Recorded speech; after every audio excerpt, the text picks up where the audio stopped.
Hello, how are you? My name is Ginger Sparks. I am a middle school science teacher in Buchanan County. I teach 5th, 6th, and 7th grade students.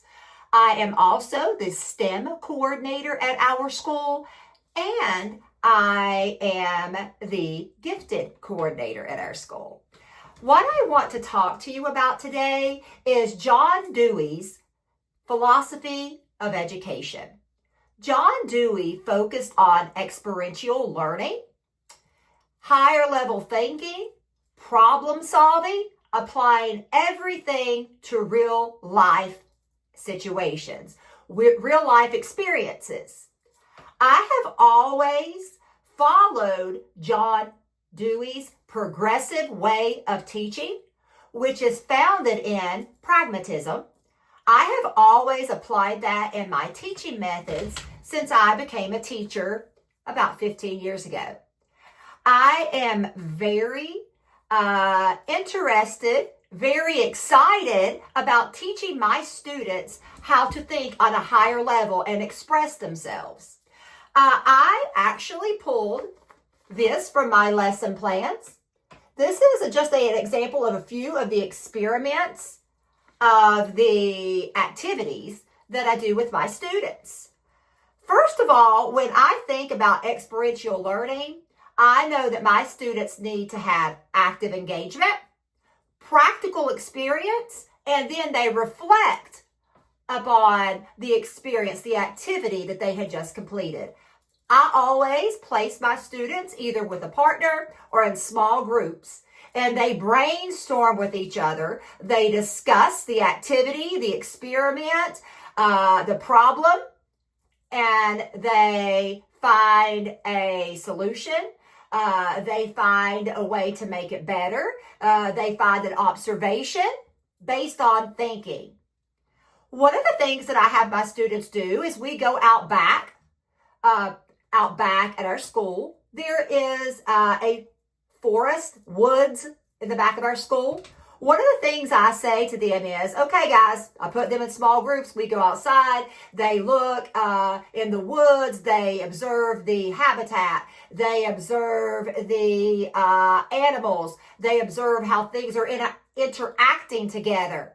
And then I say, okay, let's go back with your partner, with your group, and discuss how this is related to biodiversity and how this could be related to conservation.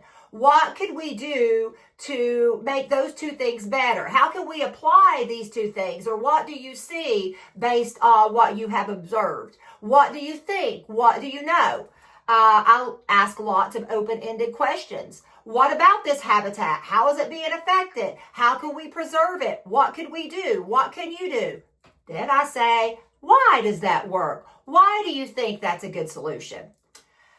Getting students to think outside of the box is very important.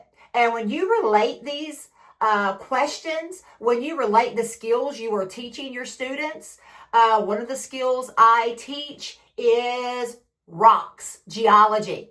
I take my students outside. I have them observe rocks. Is this sedimentary? Is this igneous? Is this metamorphic? Hands-on. That is a skill I'm required to teach, but I have them do a hands-on activity with that. Also, I don't know if you all are familiar with 4-H. 4-H is a program that many schools have, and 4-H actually adopted the experiential learning method, and they have a model that I sometimes follow, and I sometimes print this off for my students to look at. The first thing that you teach your students when they are getting ready to problem solve is experience. Then you have them share. Then you have them process, generalize, and then we apply what we have learned.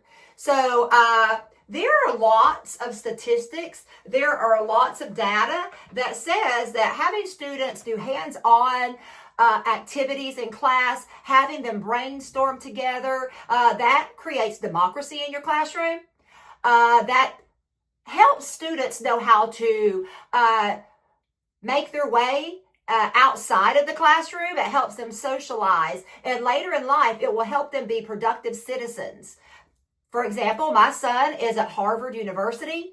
I have always been into math and science. So have all of my children. One of the things that I made sure that my son knew about was higher level thinking. I have always pushed that. I have always thought that is very important. And as I've always taught math and science, it's just something that I've always encouraged in my own children. And I encourage that in my own students. He is at Harvard University. He told me, Mom, you will not believe this. I have a professor that does her classroom just like you do yours. It's all about hands-on. It's all about getting in small group and solving a problem. He has learned so much from that class.